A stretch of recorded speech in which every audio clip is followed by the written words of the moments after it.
que chegarem, elas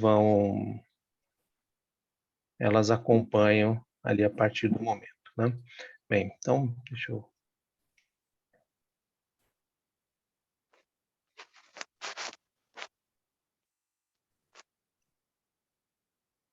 Só um pouquinho.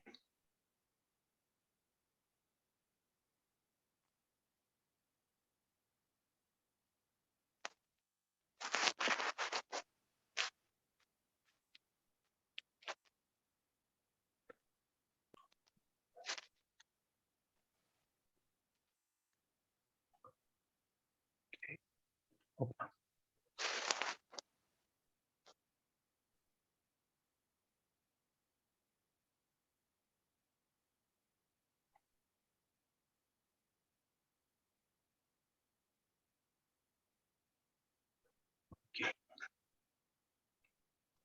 Hoje, para um evento que é os profissionais do futuro de ciências econômicas. Eu sou o professor Alexandre Mori Coelho, sou coordenador do curso de Ciências Econômicas da FECAP e estou aqui, convidei alguns profissionais do presente para falar dessa profissão que, na minha opinião, é uma profissão do passado, do presente, certamente do futuro. Economia sempre vai existir enquanto existir o problema econômico. E o problema econômico ele se caracteriza pela existência de recursos escassos. Então, enquanto nós tivermos essa questão de que não temos todos os recursos que queremos para fazer tudo aquilo que desejamos, então nós teremos certamente o problema econômico. O que vai acontecer, assim como já aconteceu, vem acontecendo há séculos, é que, conforme temos mudanças na sociedade, naturalmente, a maneira como nós exercemos o nosso ofício, ela também se altera. Então, para isso, eu convidei aqui 3 economistas da FECAP, aos quais eu agradeço muitíssimo por terem aceitado o convite para vir aqui conversar sobre esse assunto. É o Diego Santos, chefe de riscos da Compass Gás e Energia, do Grupo Cosan, o Marcos Paulo Soldi, coordenador financeiro ali na divisão de Asset and Liability Management do Banco Santander, e a Nádia Videira, que trabalha na área de análise e visualização de dados do departamento ali de Business Intelligence da Necton, do BTG Pactual. Então, antes primeiramente, eu gostaria de pedir a vocês, né, porque aqui eu fiz só uma rápida apresentação dos cargos, né, que vocês ocupam hoje. Então, eu gostaria de pedir que vocês falassem um pouco para a gente sobre, né, o que vocês fizeram depois ali que se formaram, né? Então, vocês se formaram aqui no curso da FECAP em diferentes épocas. O Diego se formou em 2010, Marcos Paulo se formou em 2014, a Nádia se formou em 2018, né? E depois que vocês concluíram o curso, vocês foram trabalhar em outras empresas, né? Vocês fizeram cursos de pós-graduação, que eu já vi. Então, queria pedir que vocês falassem um pouco dessa trajetória, né? Por onde vocês passaram, um cargo que vocês exerceram e se fizeram pós-graduação, né? E aí, para começar, aí aqui como, né, o Diego e o Marcos Paulo são 2 cavalheiros de primeira, então certamente eles vão fazer a gentileza de permitir que a Nádia possa falar primeiro aqui para a gente. Sem dúvida. Bom, vamos lá, gente. Boa noite aí para todos. Mori, muito obrigada pelo convite. É um prazer enorme estar aqui representando a FECAP mais uma vez. E, bom, como você mesmo disse, eu terminei a FECAP em 2018, né? E eu tinha muito a visão de que eu queria continuar trabalhando no mercado financeiro, né? Eu cheguei a estagiar durante a minha graduação no Banco Santander, também na área de BI, que era uma área de BI que ficava dentro do jurídico do banco. Assim que eu terminei a faculdade, eu saí do banco e decidi que eu iria fazer um intercâmbio para melhorar o meu inglês, que eu acho que é uma habilidade muito importante para economista. Fiquei 2 anos na Califórnia estudando inglês. E assim que quando eu voltei, eu já ingressei na Necton e eu entrei como analista júnior, fui crescendo com o tempo. Hoje eu sou responsável pela área de análise e visualização de dados, da área de BI da corretora, né? O BTG, hoje a gente faz parte do grupo BTG, então a gente está crescendo bastante nesse sentido. E juntamente, no mesmo período que eu entrei na Necton, eu também iniciei o meu mestrado. Hoje eu estou quase concluindo o meu mestrado na FGV, eu faço mestrado em economia com ênfase em finanças, né? E é uma coisa interessante porque quando a gente sai da graduação e vai entrar no mestrado, a gente fica com umas certas umas incertezas, né? Poxa, será que eu estou no nível do mestrado? Como é que vai ser como é que vai ser o meu conhecimento perante os meus colegas? E eu cheguei no mestrado da GV e eu reparei que eu estava na média dos outros ingressantes, né? Tiveram alguns eventos na FECAP que me ajudaram bastante nessa transição. Um deles foi o PDP, que o PDP a gente revisa sempre as matérias ali, a gente está sempre em contato com coisas que a gente já viu, e isso me ajudou bastante a me desenvolver no mestrado, a conseguir ir adiante, né? Então, hoje eu estou aqui, estou há um mês de defender a minha dissertação e trabalhando aí na área de BI. Ah, legal, que bom saber. Bom, eu fico mais feliz ainda por saber que o curso te ajudou assim, te colocou numa situação confortável, né, num programa de pós-graduação, de forma que, assim, né, é a nossa intenção, só que a gente aquelas coisas de intenção, né? Querer é uma coisa, conseguir é outra, né? Então, quando alguém vem e me faz um relato desse, né, de que chegou lá e estava se sentindo em condição de igual com estudantes de outras universidades, certamente isso é um claro sinal de que a gente está sendo bem sucedido nesse propósito, né? Então, obrigado, Nádia. Então, agora eu vou pedir para o Marcos Paulo falar um pouco ali, dando o que ele fez depois que ele se formou, para a gente conhecer um pouco a trajetória. Bom, boa noite, Mori, boa noite aos alunos, aos meus colegas que já se formaram na FECAP. Para mim também uma honra, uma satisfação voltar a conversar com os alunos, rever o professor. Fico muito feliz pela oportunidade e por terem lembrado de mim.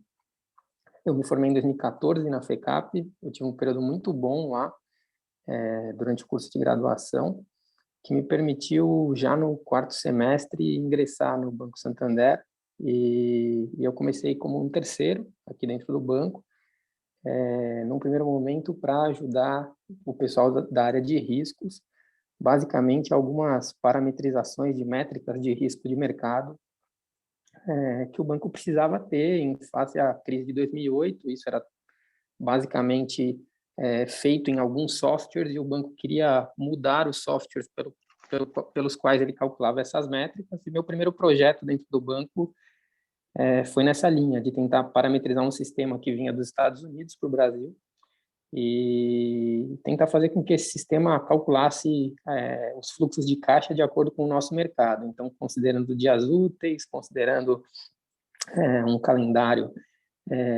diferente, considerando também o cálculo exponencial, que a gente tem no Brasil e lá nos Estados Unidos não é comum.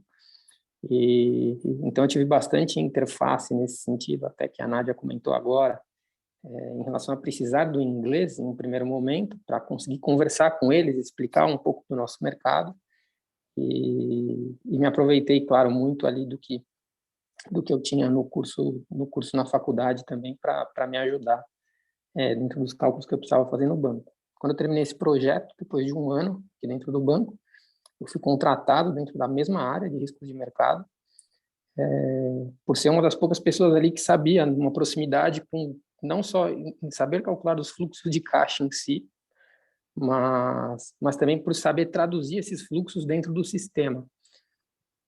E eu acabei ficando nessa área por mais 2 anos, aí vendo diferentes temas, tanto em relação à gestão do balanço do banco, quanto à gestão da liquidez. E aí eu saí da área de riscos de mercado em 2018 e vim para uma área de negócios. Então, aqui dentro do banco, né, a gente costuma falar em linhas de defesa, como se a área de negócio fosse a primeira linha de defesa, as áreas de riscos a segunda linha de defesa e as áreas de auditoria a terceira linha de defesa.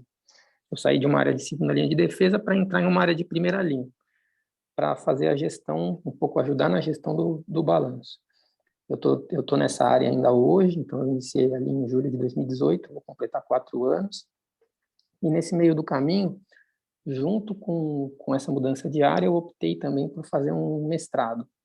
Eu fiz um mestrado ali na GV também, que para mim foi uma experiência bem legal e que serviu também para que eu percebesse como que a base que eu tinha criado na FECAP, e aqui sem nenhum...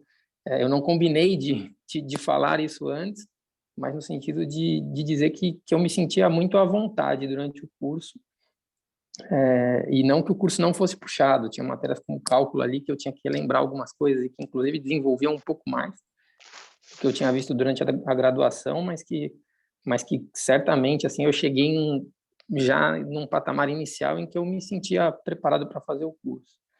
Eu terminei o mestrado, eu tenho algumas certificações na área de finanças também, que eu fui buscando ao longo do caminho, mas foi basicamente isso que eu acabei fazendo depois. Então, eu tive uma mudança de área que foi bastante importante na minha carreira e também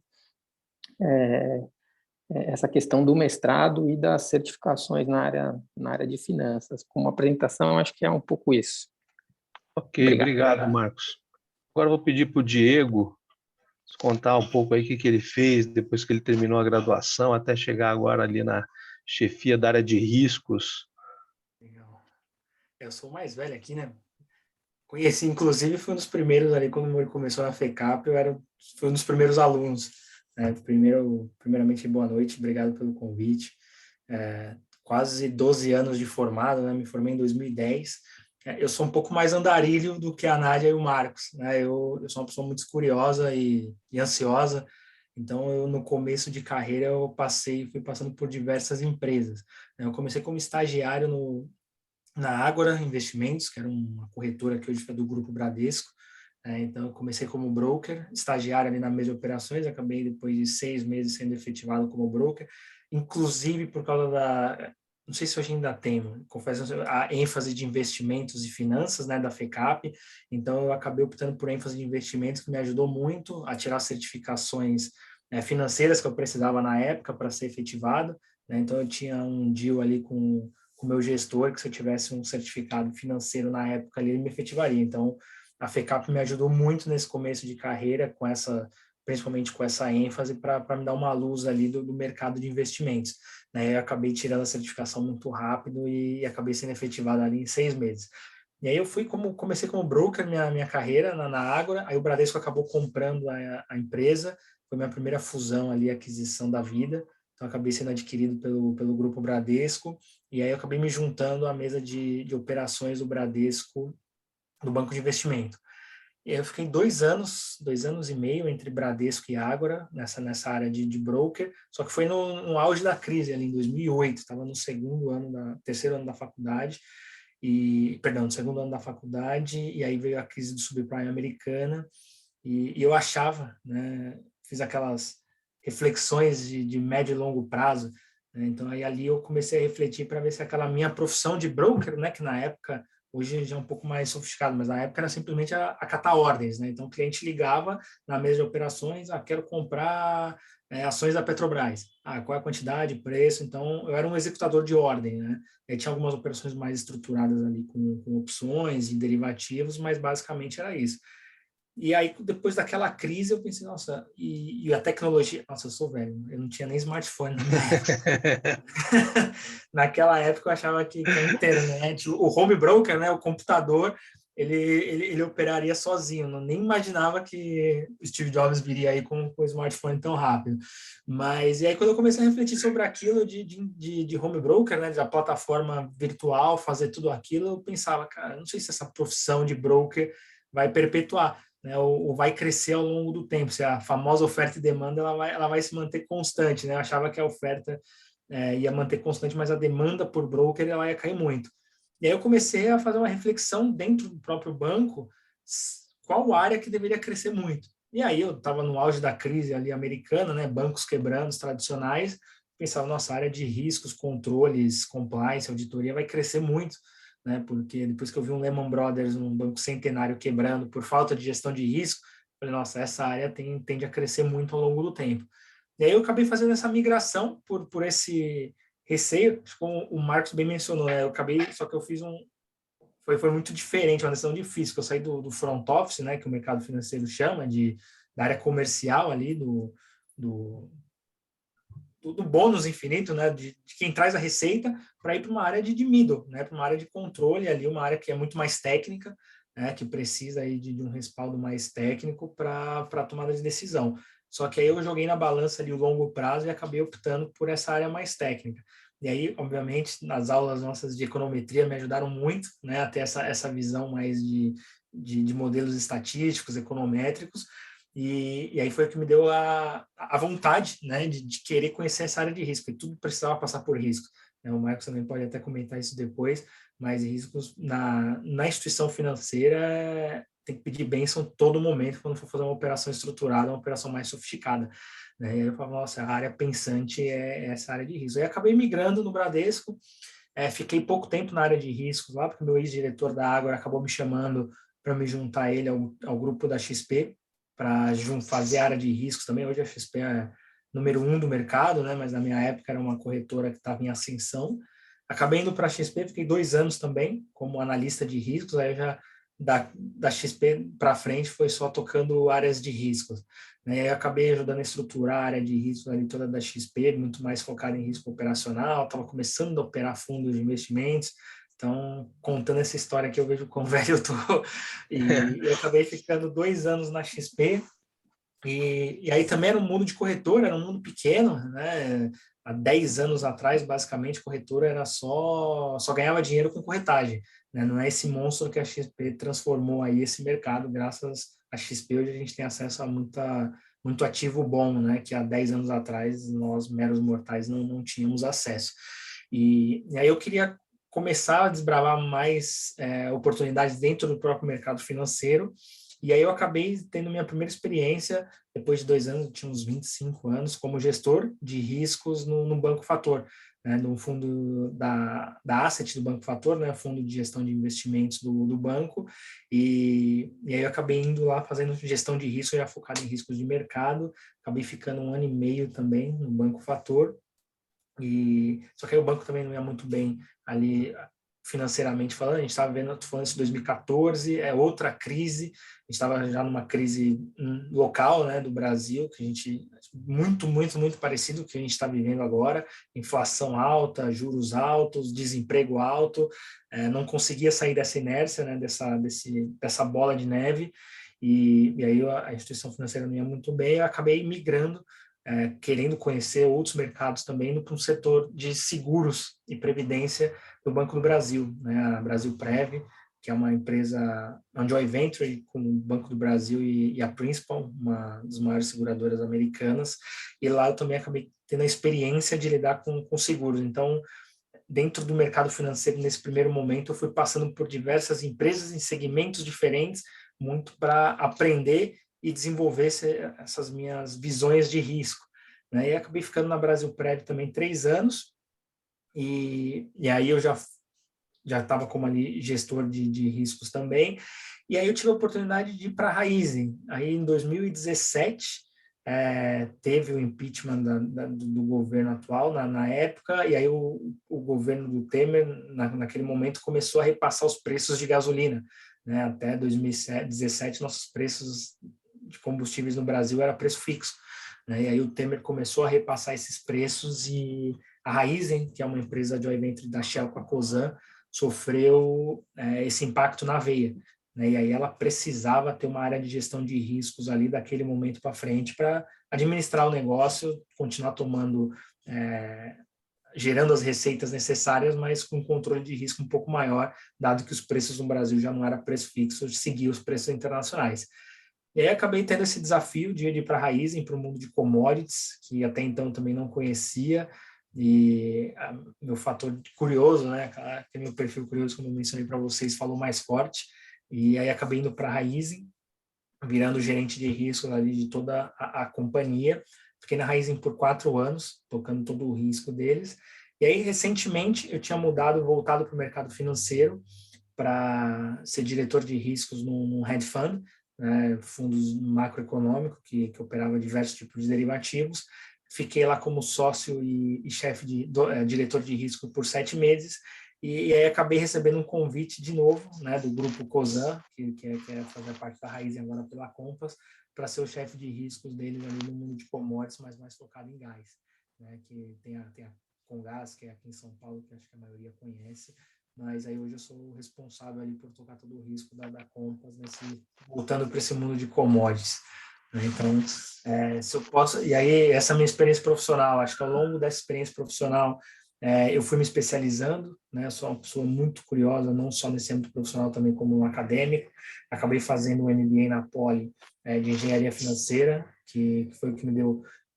a FECAP, ela me deu a visão macro que eu precisava, né? Eu acabei escolhendo economia, porque eu sempre fui curioso quando eu via notícias da televisão, dólar, juros, inflação, eu não entendia muito daquilo quando era adolescente, e aí eu via que no mundo, na graduação de economia, eu teria essas respostas, né? Então, eu acabei optando na economia por isso, mas como eu acabei escolhendo essa área de riscos muito mais focada em cálculo, eu acabei me especializando em pós-graduações mais ligadas a cálculo, né? Então, fiz engenharia financeira na Poli, acabei fazendo de finanças também no IBMEC, um outro MBA, uma pós-graduação de gestão de riscos na própria B3 com a Sampo, e alguns certificados financeiros também, que me deu conhecimento, né, ao longo da experiência profissional para trilhar esse caminho aqui, que já tem aí 14 anos de experiência profissional. Maravilha, maravilha, maravilha. Fez bastante coisa. Você estava na primeira turma, que eu dei aula. Estava na primeira turma. Primeira turma, assim que eu entrei em 2009, você foi ali da minha primeira turma. Que beleza. Mas legal, então... era isso, era Estatística Econômica 2. Estatística Econômica 2.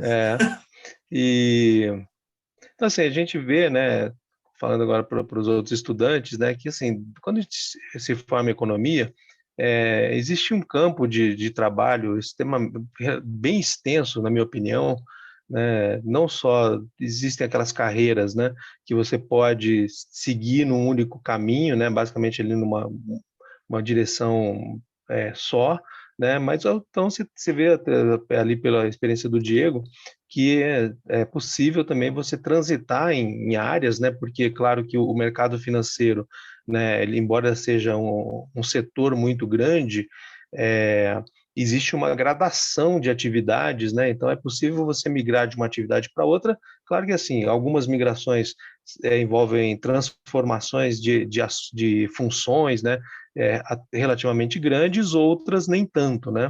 Então, isso aqui também permite as pessoas saírem de uma empresa, irem para outra, darem de funções, né? E o lado bom disso tudo é que é um mercado que oferece muitas oportunidades, de forma, né, que a gente pode não só responder às oportunidades que nos dão, mas também podemos ir atrás de oportunidades que nos interessam, né? Então, eu vejo o mercado financeiro como um setor muito atraente por causa disso. E também a experiência recente mostrou que, né, enquanto alguns setores de atividade sofreram bastante com a interrupção das atividades, né, por conta da pandemia, o setor financeiro foi um dos setores que não só não sofreu, mas como tirou proveito da situação, né, por causa de um grande uso de tecnologia de informação que propiciou, né, que muitas das atividades pudessem ser realocadas para a execução através de casa, né, de uma maneira que o impacto sobre a atividade foi relativamente pequeno. Pelo menos eu, vendo de fora, né, tenho a sensação de que o impacto, claro que ali no começo, né, deve ter sido um pouco difícil, porque você tem que fazer acontecer, né?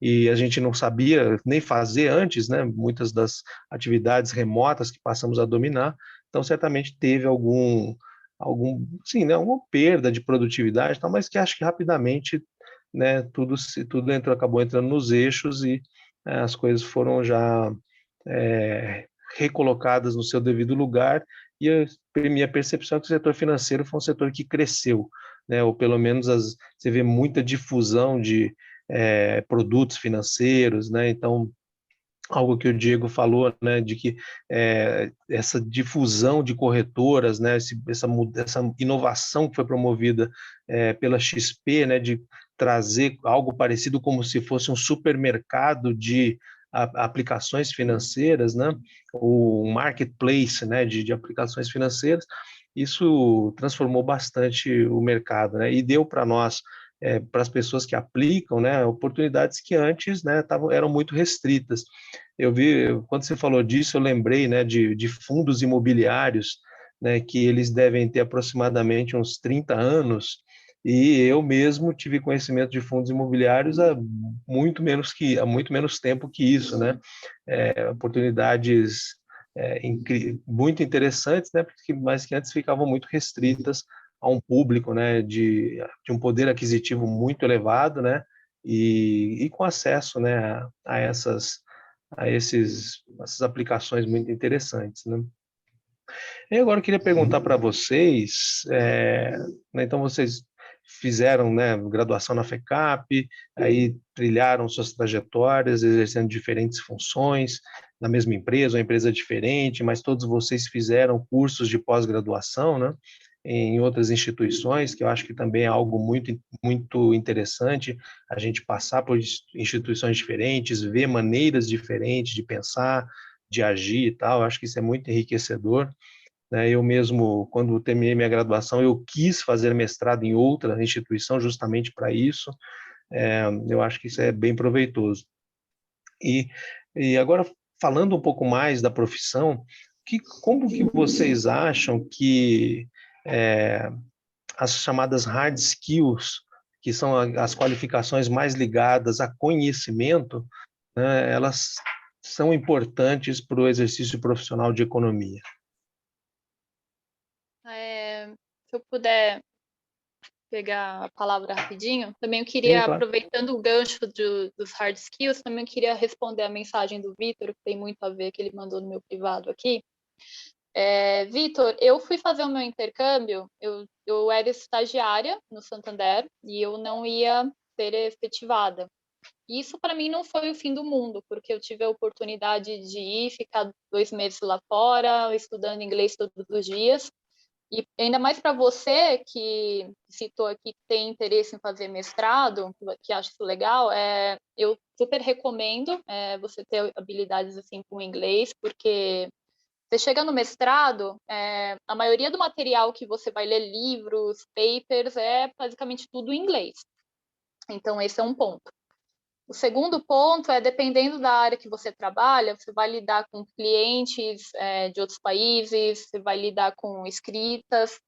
E aí, nesse sentido, também puxando para esse tema de hard skills, eu considero um skill importante, eu acho que para o momento atual da profissão de economista, também a programação. E quando você vai pegar programação, os códigos também são tudo em inglês, o material, às vezes, para você ir em algum fórum, pesquisar, algum script, também é em inglês. Então, se tiver a oportunidade de, terminando a graduação, também fazer um intercâmbio, eu super recomendo. E ainda voltando ao assunto de programação, hoje a gente está com uma gama de dados aí muito alta nas empresas, né? Então, por exemplo, eu que trabalho na área de BI, vou rodar um processo, sei lá, de movimentações de 1 ano de Bovespa, a gente não roda em Excel. Então, é tudo basicamente na programação, né? E não só a programação voltado para a otimização do trabalho, né, em si, mas também pensando um pouco na parte estatística, né, que o economista ele é muito ele é muito demandado, uma capacidade analítica que as pessoas esperam que a gente responda perguntas, principalmente dentro de uma empresa. Então, é muito interessante você ter essa habilidade de programar, de fazer inferências no software para ajudar aí no dia a dia da sua empresa ou até em pesquisas acadêmicas, né? E outro ponto também que me ajudou bastante, desculpa, quem queria falar? Vai lá, fala. Por favor, E o continue. terceiro ponto seria a certificação, né? Que eu poderia citar o CPA 20, que foi algo que me ajudou muito. Eu nunca trabalhei numa área que precisasse de CPA 20, mas eu tenho ele hoje nos meus 2 últimos empregos, na época que eu estava no Santander e agora que eu estou na Necton. Durante a entrevista, nos 2 falaram para mim, olha, aqui a gente, no trabalho que você vai desempenhar, não precisa você obrigatoriamente ter CPA 20, mas eu acho muito legal você ter para conhecer os produtos do banco e da corretora. Então, isso foi algo que me ajudou bastante também a prosperar aí na parte profissional.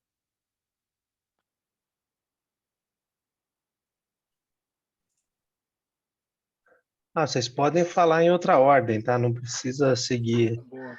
Né, tá? Boa. Então, eu vou... Vai lá. Fala, Marcos. Eu queria até aproveitar, assim, na verdade, tudo que a Nádia comentou, eu assino embaixo.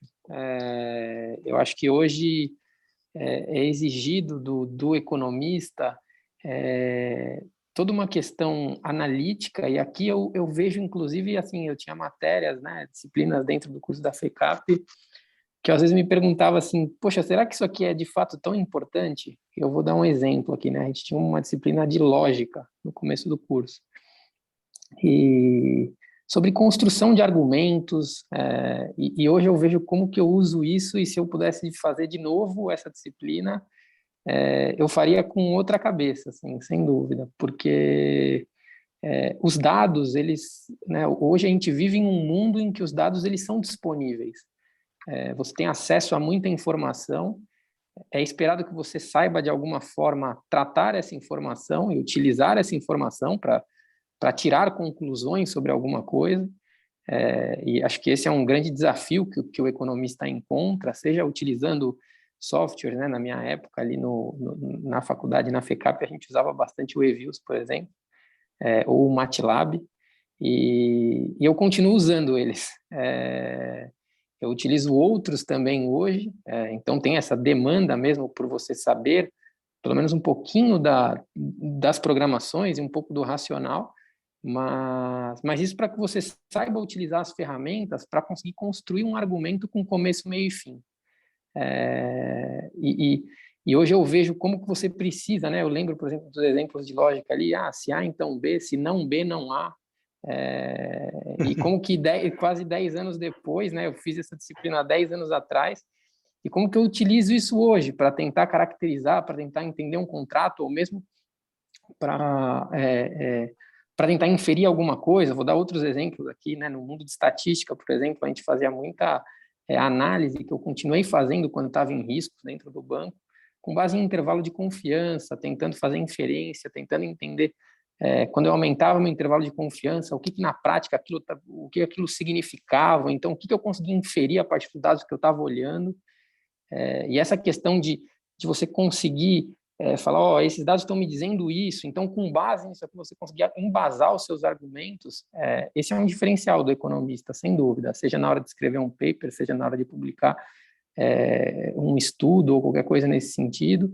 E aí, claro, aqui acho que a programação e a questão do idioma, de você saber outros idiomas, te ajudam não só a saber ler, mas a saber utilizar esses dados para, no final, você falar assim, eu tenho um modelinho, esse modelinho funciona mais ou menos dessa forma, esses dados estão me dizendo isso, com base nisso eu consigo inferir tal coisa. E isso, por mais que às vezes pareça simples, no mundo de hoje eu acho tão complexo, com base em tanta informação que a gente tem disponível, sejam séries históricas de preços, seja qualquer dados inclusive em relação à Covid, por exemplo, que possibilitam você antecipar algum movimento, que possibilitam você inferir alguma coisa, e que isso, sem dúvida, no mercado faz total diferença, né? Seja em finanças ou mesmo numa consultoria. Eu tive a oportunidade, um pouco antes de vir para o banco também, de ficar um tempinho só numa consultoria, na Tendências, e também é um mundo hoje de consultoria que assim, funciona bem para caramba, tem N demandas, porque o que os lugares precisam são de pessoas que mergulhem nos temas e que consigam extrair alguma mensagem deles. E dentro da faculdade de economia a gente aprende muito isso. Os modelos que a gente aprende, como ISLM, por exemplo, nada mais são do que caracterizações de uma determinada realidade, em que você fala assim, olha, eu entendo esse comportamento, e a partir desse comportamento eu consigo derivar uma série de diagnósticos, ou então de comportamentos relacionados a tomar decisões, né? Exato, como que a inflação interfere na taxa de juros, como que eu espero que o mercado caminhe agora, se a taxa de juros lá fora está subindo, o que tem de acontecer com a taxa de juros no Brasil? E tudo isso o economista acaba tendo de uma forma bem dinâmica e bem completa. Então, acho que se a pessoa consegue, de alguma forma, unificar esse conhecimento, né, em programação, com conhecimento de idiomas, e conseguir utilizar essas ferramentas para, no final, ela aplicar aquilo que ela aprendeu na faculdade, ele vai ser um economista completo. Esse é o grande desafio que eu vejo hoje, assim, para mim, pelo menos dentro do mercado, e vejo colegas com absoluta facilidade e também absoluta dedicação para conseguirem ter essa visão do todo. Assim. Então, é um pouco isso. A formação de economia visa justamente isso, né? Dado que tem essa concepção de que economia é um sistema de mercados interligados, né? Então, o curso visa justamente isso, até por conta do que é o que se espera, né?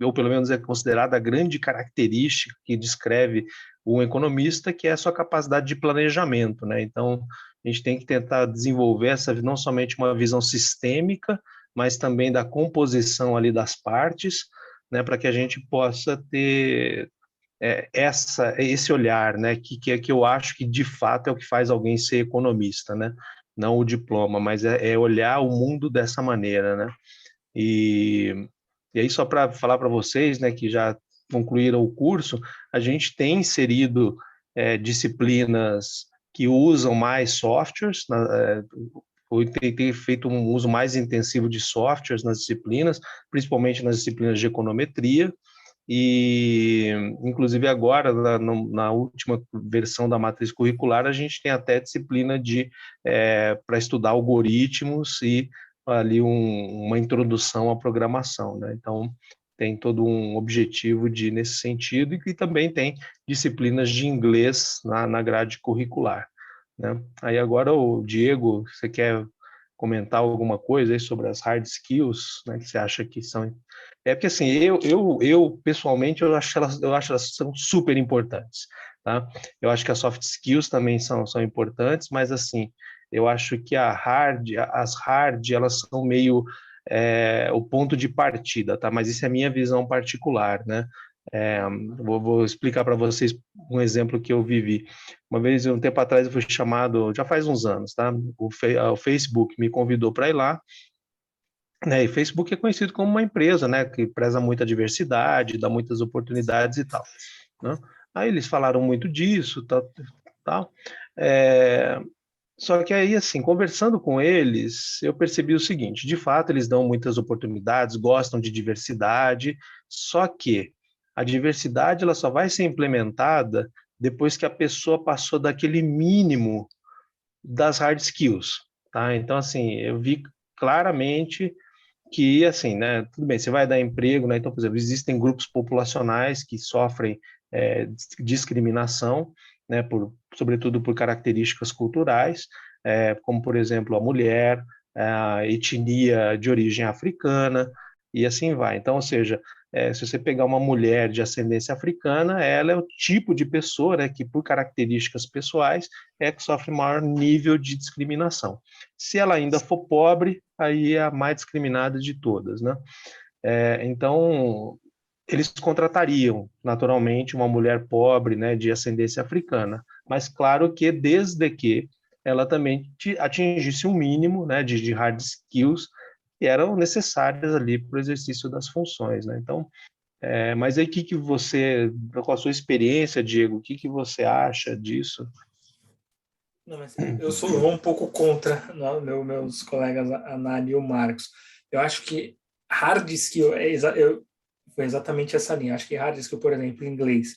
Eu não vejo o inglês como um hard skill de nível fluente falando, mas eu vejo hard skill você saber ler um texto em inglês, você saber pegar um livro em inglês e entender o que aquele livro está falando. Né? Então, eu vejo isso como um grande hard skill. Eu acho que a fluência, que é o mais difícil, né, para a gente nativos de outra língua, eu vejo muitos dos jovens preocupados com isso hoje. E eu falo, cara, o americano, na Raiz e agora na Compass, a gente interage muito, né, com as nossas subsidiadas em outros lugares. Eu vejo o pessoal travando um pouco. O pessoal entende, eles entendem, eles não te julgam. A gente é muito julgador, né? O brasileiro se põe numa posição assim, cara, eu não posso falar errado. Você passar mensagem... Quer falar inglês melhor do que português, né? Exato, exatamente. É isso, né? Então, exato. Então, eu vejo que hoje os jovens eles estão muito preocupados com isso, né? Acho que nem todos têm condições, né, de morar muito tempo lá fora, mas eu acho que o hard skill é isso, é leitura. Né? Então, é leitura, pegar, ver um texto em inglês, entender o que aquele texto está querendo dizer, pegar um livro, né, que, infelizmente, principalmente em riscos, nessa área de finanças, não tem muita bibliografia boa em português, né? Então, a maioria tá em inglês, de fato. Né? Então, se quiser desenvolver, principalmente no mercado financeiro, modelagem, enfim, isso, infelizmente, só tem em língua inglesa. Mas o bom é que a leitura de inglês, a fluência na leitura, né, é bem mais fácil do que a fala. Né? Então, se for livro técnico, né? E livro técnico tem isso, né? Uma coisa é você ler um livro de literatura inglesa. Aí você vai ver o que é difícil. Mas livro técnico, assim, o vocabulário não é tão extenso, os verbos que se usam são mais ou menos sempre os mesmos, né? Então, depois de algumas leituras, você sabe assim, meio que você meio assim, pegar fluência num inglês técnico é mais fácil do que no inglês, né? Para você falar que nem um nativo e tal, né? Isso, exato. Então, em todas as empresas que eu passei, acho que o hard skill mesmo é realmente desenvolver a leitura. E aí, obviamente, o soft skill, né, para você decolar, para você crescer bem mais rápido, é ter falas, enfim, participar de reuniões e dar as suas opiniões em inglês, mas eu acho que o grande hard mesmo é a leitura e até mesmo a escrita, né, fazer um bom e-mail, enfim.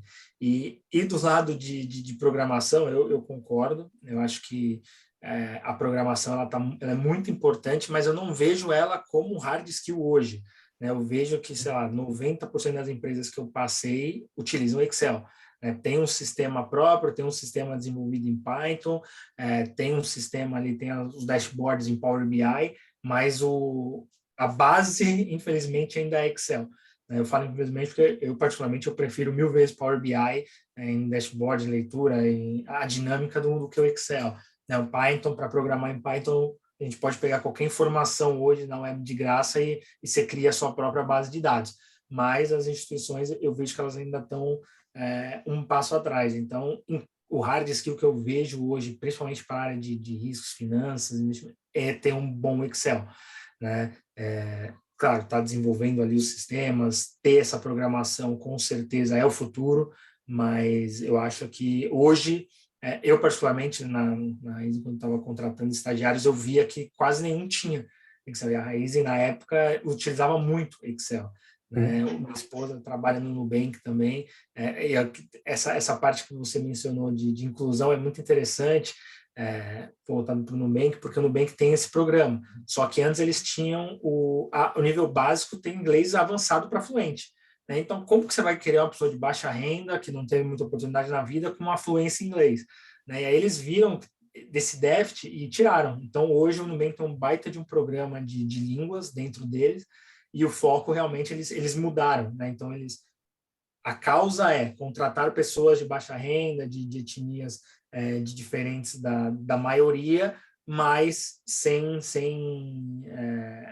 muita skill técnico, né? Sem hard skill, mas dado que entrou aqui dentro, por isso vai ter que desenvolver esse hard skill de uma forma muito mais rápida.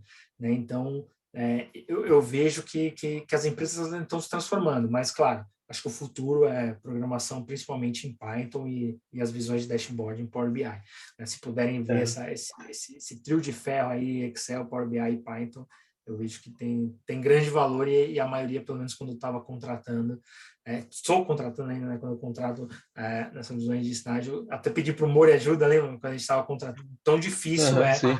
ter esses hard skills hoje em dia, né? Então, acho que eu iria... Claro, depende o caminho que você vai querer seguir, né? Mas eu acho que essa visão mais de finanças e riscos, ter esses hard skills ajudam bastante. Além do conhecimento da área, né? Porque assim, eu sempre falo para as pessoas, né? Claro que quando você vai trabalhar no mundo dos negócios, né, numa empresa, uma função um pouco mais executiva, inevitavelmente você vai ter que conhecer sobre outras áreas, né? Sobre questões legais, regulações, você vai ter que conhecer um pouco mais sobre gestão de pessoas, né? Porque aí você vai para cargos de liderança, você vai ter equipe, né? Então você precisa saber um pouco disso também, questões contábeis, psicológicas, e assim vai, né?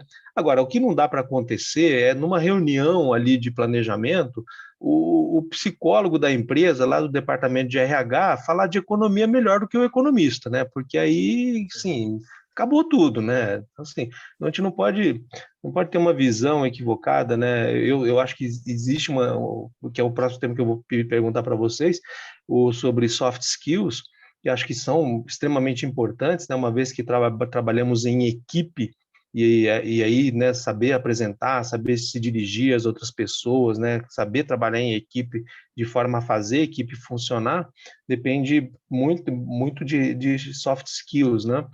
Mas eu acho que não é só soft skills, não é só hard skills, na verdade é o conjunto da obra, né, que tem que ser bem equilibrado, né? E claro, não adianta ter um equilíbrio em nível muito baixo, né? É um equilíbrio ali no nível, digamos, de médio alto para cima, né? Que é o que vai, digamos assim, realmente tornar uma pessoa atraente, né? E aí, aproveitando que o Diego falou um pouco disso, né? O que você acha, Diego, da importância das soft skills, né? Que soft skills você acha que são relevantes aí para as pessoas, né, ficarem antenadas, buscarem aprimorar? Perfeito. Eu vou falar, acho que mais um exemplo prático meu, né? A área de riscos sempre foi uma área muito técnica, né? Então, as pessoas, elas são muito técnicas, né? Então, algumas delas, inclusive, com dificuldades de comunicação, né? Por ter esse perfil muito técnico, não consegue explicar, exemplificar um exemplo que é a grande magia de vocês, professores, né? Pegar aqueles exemplos complexos e trazer para o mundo real. Então, o que diferenciou eu dos meus, vou dizer, concorrentes, né, dos meus colegas de trabalho de riscos, foi ter conseguir fazer essa tradução desse mundo muito técnico para um mundo real, né, para um mundo que pessoas que não conhecem de risco, de número muito forte, consigam entender de uma forma não muito difícil, né? Então, essa forma de comunicação, de didática, de explicar, tentar usar um exemplo técnico, né? Um exemplo de números muito fortes, trazer para o mundo real, do dia a dia, isso me ajudou muito ao longo da minha carreira, né? Então, e o perfil, acho que de querer conhecer, de querer entender, sentar, acho que ter humildade ali, acho que é um soft skill para mim importante. Hoje eu vejo que falta muito isso em bastante gente, né? Humildade, a pessoa já chega já querendo ser CEO da instituição. Então, eu acho que a humildade de querer entender, aprender, começar ali de baixo, né? Eu vejo que isso, hoje em dia, eu vejo que está se perdendo, né? Então, acho que é um soft skill muito importante também. Quando eu faço entrevista com os candidatos, eu prezo muito por isso, né? O quão quer entender, quer aprender, quer ter a humildade ali de reconhecer ali que está começando, que quer ajudar, né? Então, eu acho que os meus soft E skills, eu acho pedir, e pedir ajuda também, né? Porque às que vezes uma coisa ajuda, que é exato. difícil a gente aprender a Sim, pedir ajuda para outros, né? perfeito. E assim, saber trabalhar em equipe, né? Isso aí é uma coisa assim, que a gente não tem muito treinamento, né? É algo Exato. que a gente acaba meio desenvolvendo ali, meio, sabe, no momento, né? Pela necessidade e tal. E, e você, Marcos Paulo? Que é? Eu também, opa, eu também vejo essa questão do soft skill como algo complementar, mas acho que hoje acaba sendo muito importante mesmo, pelo sentido de, principalmente, de você saber expor suas ideias, né? Não adianta você ter, por exemplo, boas conclusões, você ter um bom estudo, ter um bom material e você não saber construir uma linha de raciocínio nesse material e torná-lo simples para que o outro consiga também entender e se sentir participante. Então nesse Você está sentido, falando isso, você está falando disso, tem uma coisa que eu vi, né? Porque eu trabalhei na área acadêmica, trabalhei no mercado também, e aí eu vi um contraste muito grande entre os dois mundos, que é o seguinte: às vezes na academia a pessoa tem uma bomba atômica, só que ela não tem assim, habilidade, ela tem muito pouca habilidade em mostrar para as pessoas que aquilo é uma, sabe, é um negócio assim do outro planeta. E aí muita coisa acaba nem tendo a devida atenção. E no mercado, eu já vi uma outra capacidade. Às vezes a pessoa nem tinha tanta coisa ali para mostrar, só que ela conseguia contar de um jeito tão legal que as pessoas todas davam muita atenção, né? Então, vendo essas duas, foi que eu vi, né? Que é isso que justamente você está falando, não basta você ter algo ali que tem muito, muito conteúdo, mas se esse conteúdo não for bem comunicado, né, ele passa despercebido, né? Não tem jeito, as pessoas não sabem tudo, né?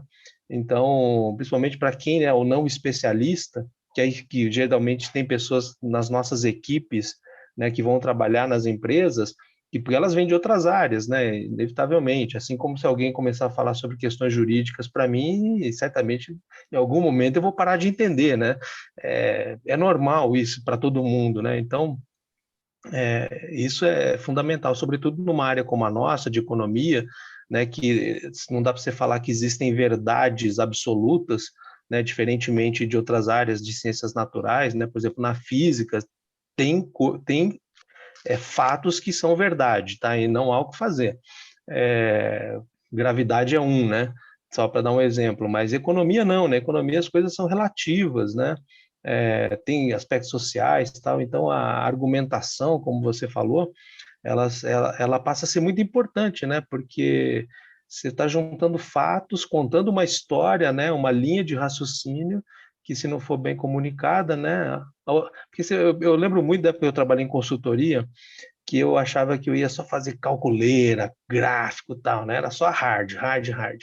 Para minha surpresa, eu era quase um jornalista, né? Porque o pessoal da consultoria me falou: olha, se o texto que você escrever as pessoas não quiserem ler, eles vão, se ele começar a dar muito trabalho, eles vão ler uma vez, segunda vez já nem tanto, a terceira eles já nem leem mais, porque as pessoas não têm tempo, né? Principalmente um executivo, né, que precisa tomar decisões e tá cheio de coisa para fazer, milhares de informações, ele precisa receber ali uma comunicação fácil, direta e que rapidamente ele assimile, né?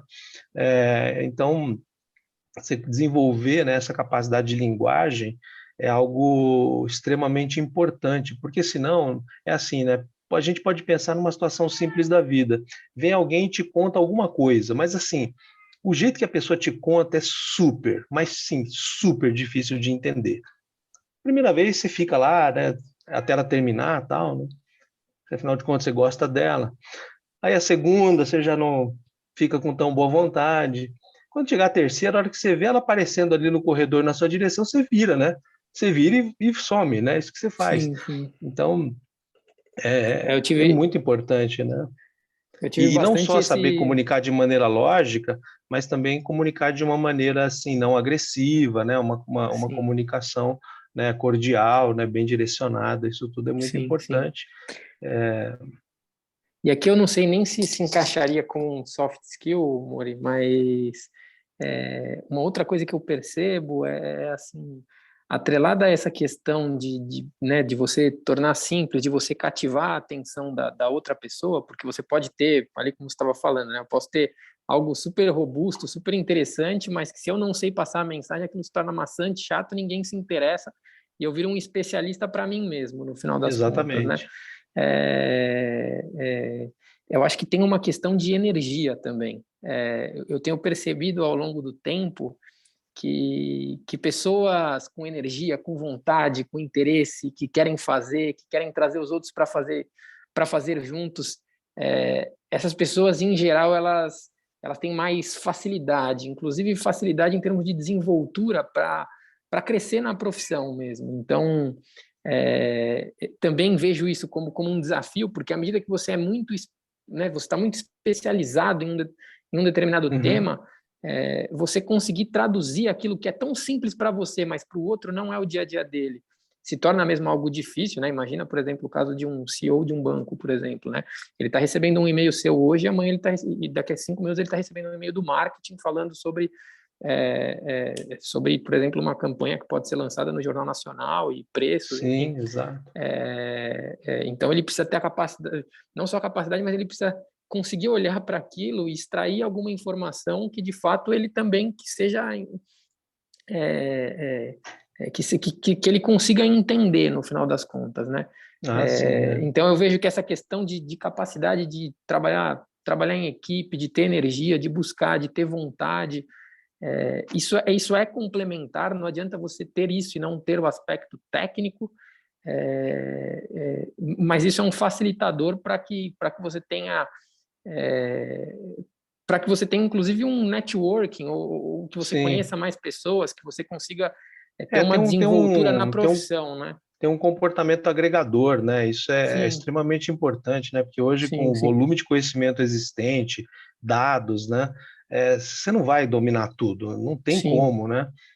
E as outras pessoas têm visões interessantes também, né? Então a gente tem que ter, além, né, do conhecimento técnico, hard skills, toda essa capacidade de comunicação, inglês, softwares, tal, a gente tem que ter também, tem que tentar desenvolver, né? Que está ligado a essa ideia da comunicação não violenta, né?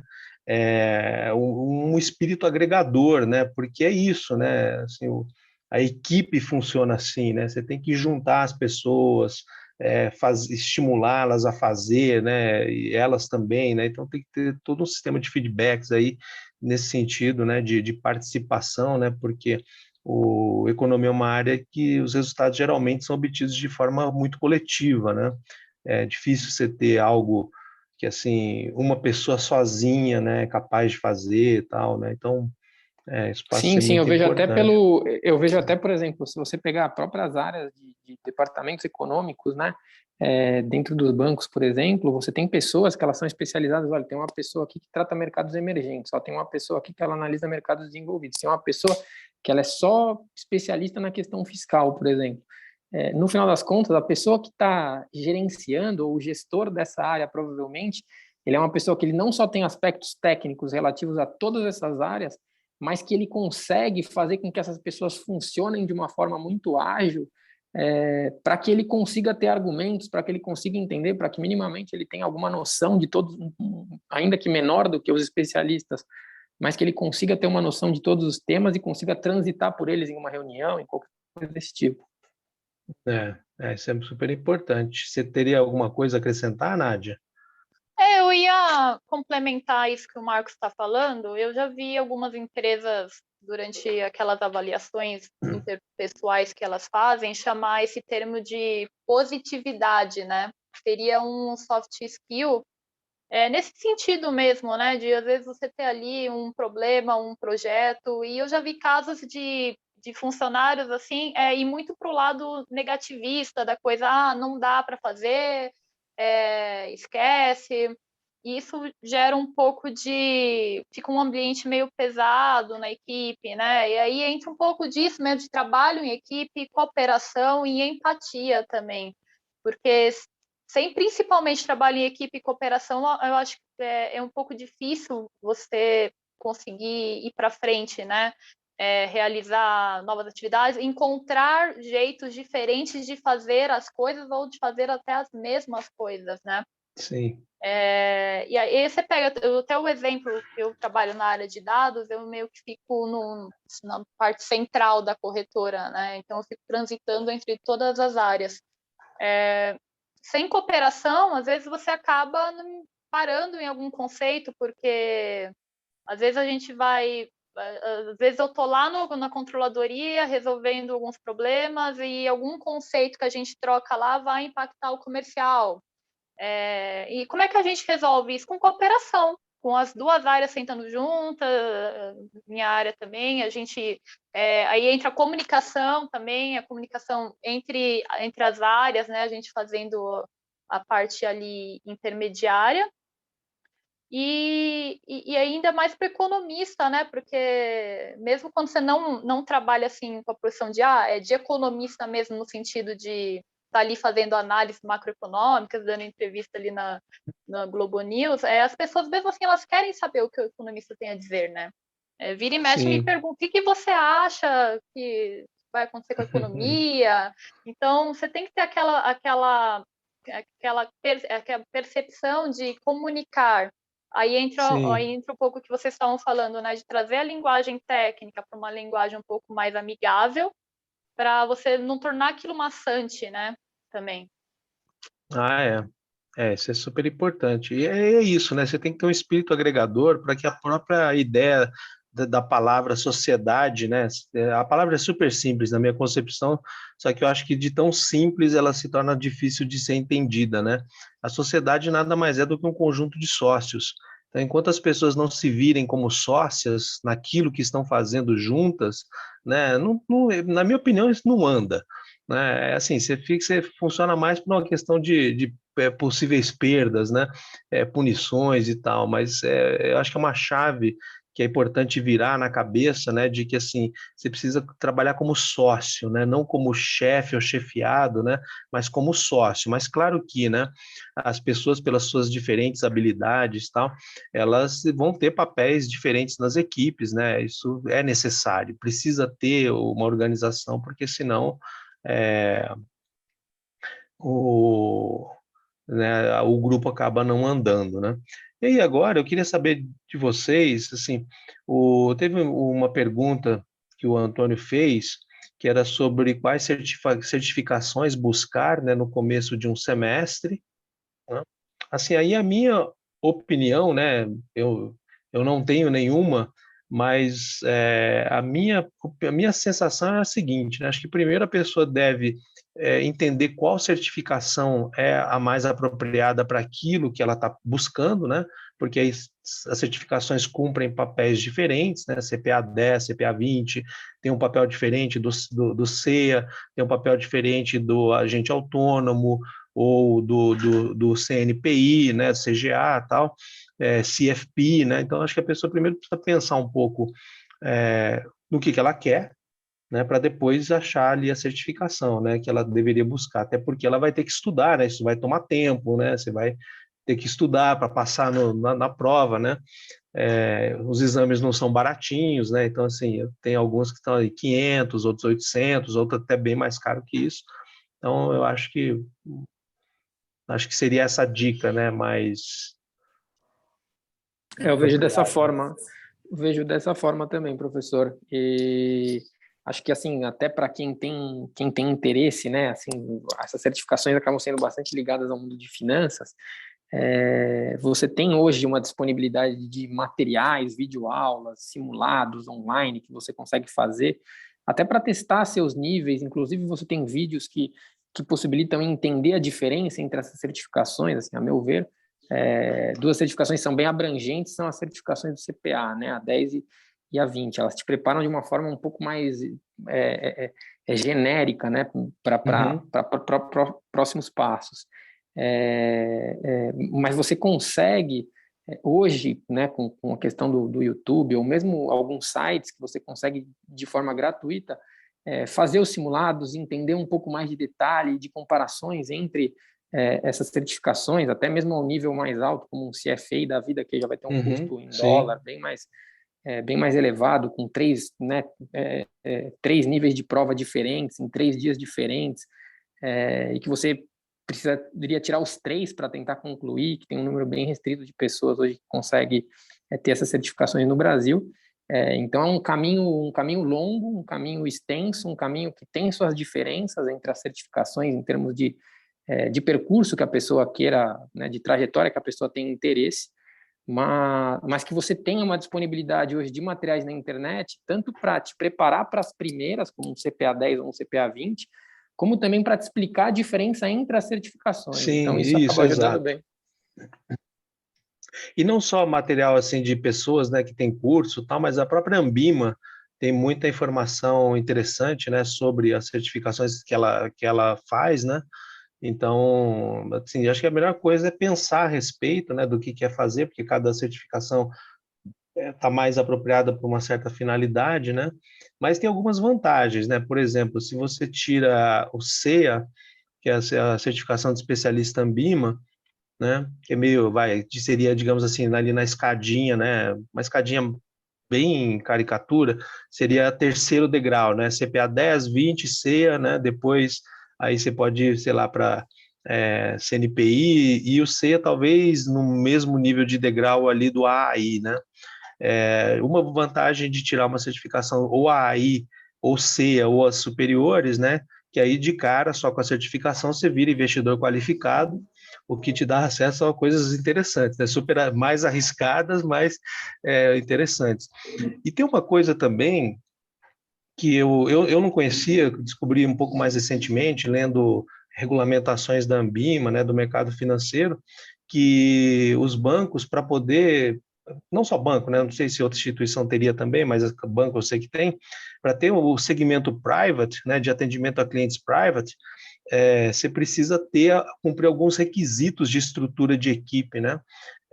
E ali, se eu não estou enganado, era assim, 75% do pessoal tem que ter o CFP, quem responde ali por decisões, né, do setor, ou CFP, CFA ou CGA, e aí eu achei curioso que um dos quesitos era tem que ter economista, né? Então, assim, não tinha outra profissão listada, né? Tinha assim, você tem que ter economista no departamento, na equipe, para poder ser chamada de private, né? Então, quem estuda economia e pensa aí para trabalhar na área de bancos, né, numa área mais comercial, e quer ir para um segmento private, fazer economia, na minha opinião, virou uma grande vantagem, né? Porque se a pessoa ainda tiver uma certificação como CFP, ela preenche dois quesitos, né, da regulamentação que existe da Ambima.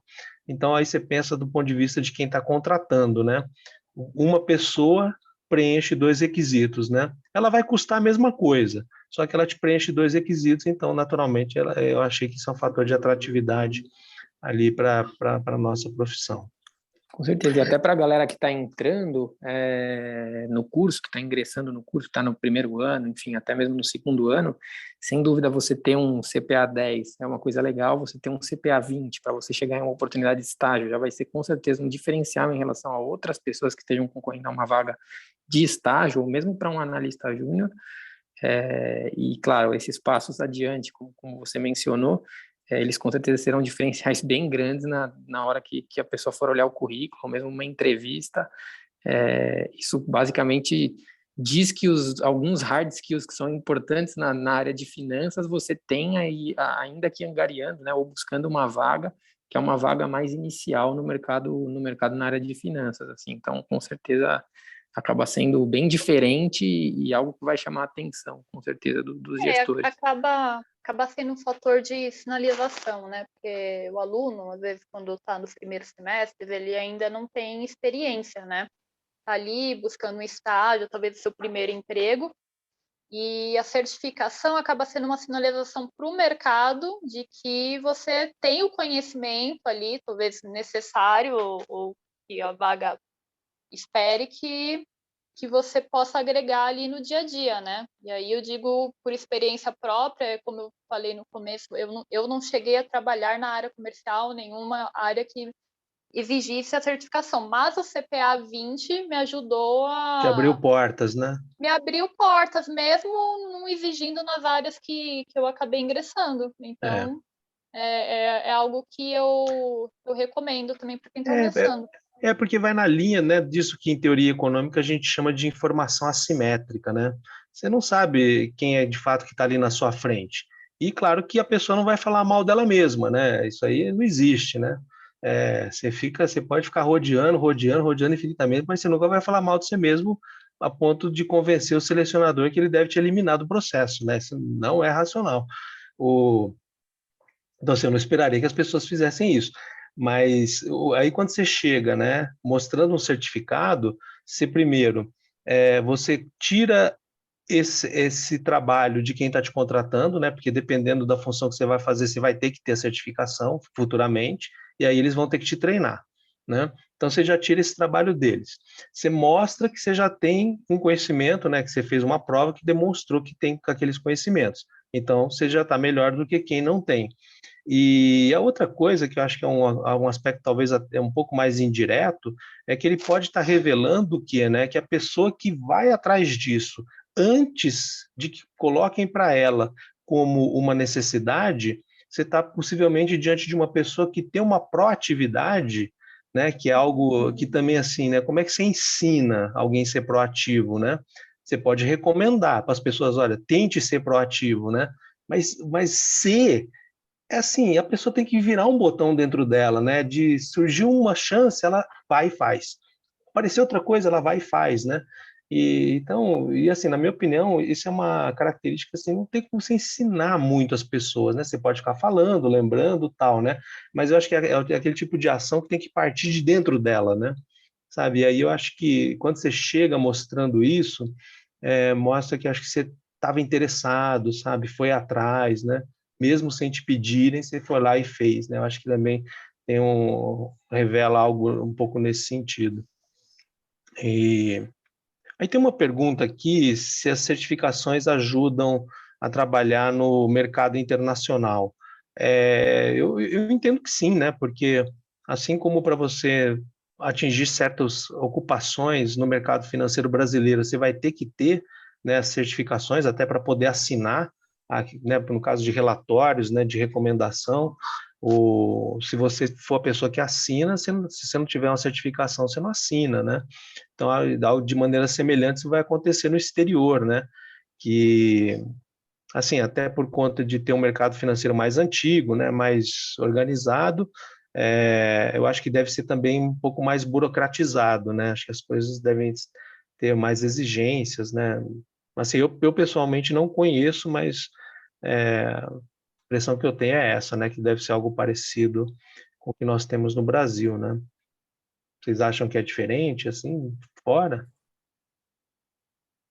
Não, mas com certeza funciona. Tanto o CFA, o FRM é o CFA de riscos, né? O FRM, pra você ter uma ideia, ele é considerado em 18 países como um MBA executivo, né? Quem tem o FRM tem o selo de MBA executivo em 17 países, né? Então, o CFA não deve, eu não sei muito especificamente do CFA, mas não deve ser muito diferente disso, né? Então, em muitos lugares é considerado até como um mestrado, né? Dependendo do país. É como se fosse assim, nos Estados Unidos tem uma legislação que é assim, se você faz se você conquista algum grau de escolaridade lá, você automaticamente ganha o direito de procurar trabalho lá, né? Então você faz uma graduação, você faz uma pós lá, sim, ganhou um título, você ganha esse direito de procurar trabalho, né? Então, nesse caso dessa titulação, deve ser algo parecido, e aparentemente, pelo que você está contando, é algo até mais interessante ainda, né? Porque Sim, sim. é como se fosse assim, o preenchimento de um requisito para você procurar trabalho nesses países, dado pela conclusão, né, pela obtenção da certificação, né? Ou seja, um nível de acreditação, né, na certificação bastante elevado, né? Com Quer dizer, certeza. tá assim, não sei.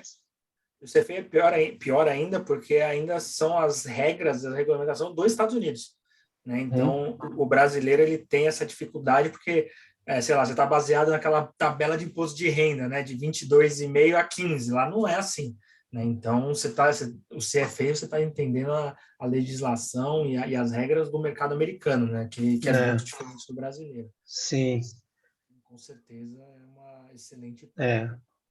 para o mercado O... internacional. E ainda tem atrelado a isso o fato de que ele é vitalício, ele vale em qualquer lugar do mundo.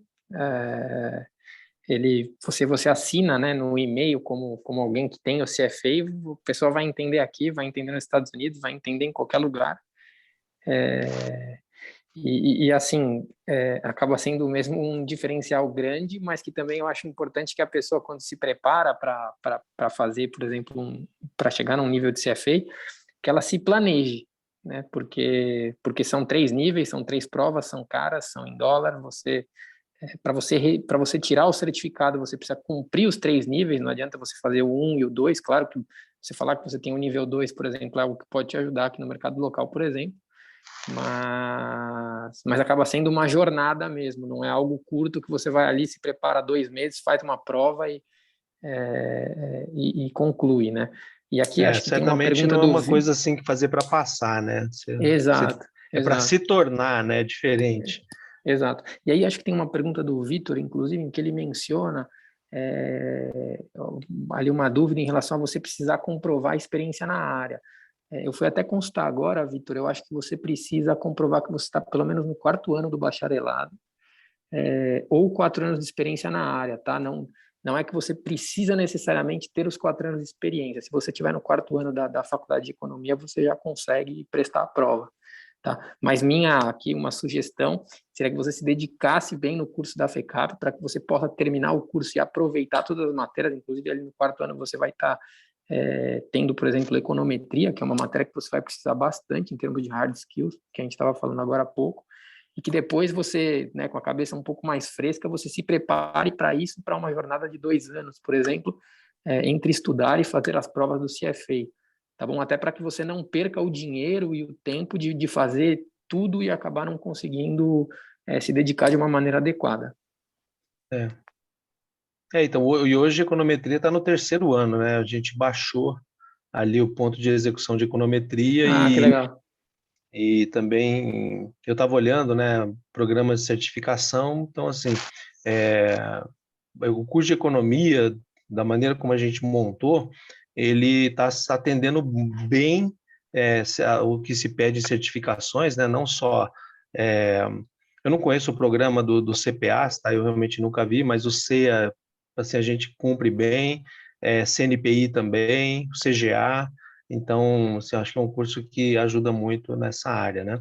E aqui, para a gente terminar, né? A gente já está conversando um tempão, né? Agradeço novamente a disponibilidade de vocês.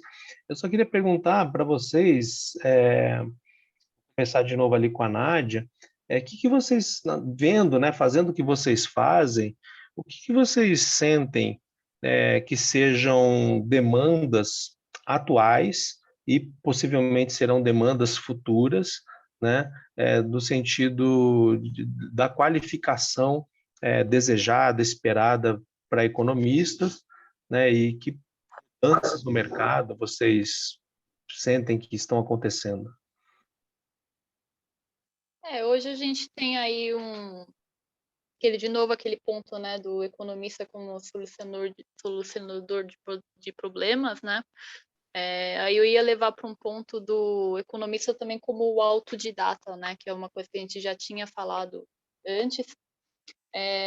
As empresas hoje elas estão sempre querendo chegar num ótimo, né? Então a gente está sempre tendo que trazer novas soluções para o negócio, né? De querer criar coisas novas, né? Então eu acho que é muito importante para o economista também ele ir atrás, né, desses soft skills, de hard skills, continuar sempre estudando, fazer MBA, mestrado, né, continuar aí indo atrás de estudos para estar sempre inovando no mercado. É o que eu vejo. Isso aí foi. Eu me lembro quando eu entrei na graduação. Antes de estudar economia, eu estudei engenharia química, né? Não concluí o curso, só fiquei alguns anos lá, mas eu me lembro que na minha primeira semana de aula, né, minha professora de cálculo, geometria analítica, professor de física, de química, parecia que eles tinham combinado. Eles falaram assim, né? Todos eles falaram: a coisa mais importante que você tem que garantir quando você terminar esse curso é que você aprendeu a aprender, né?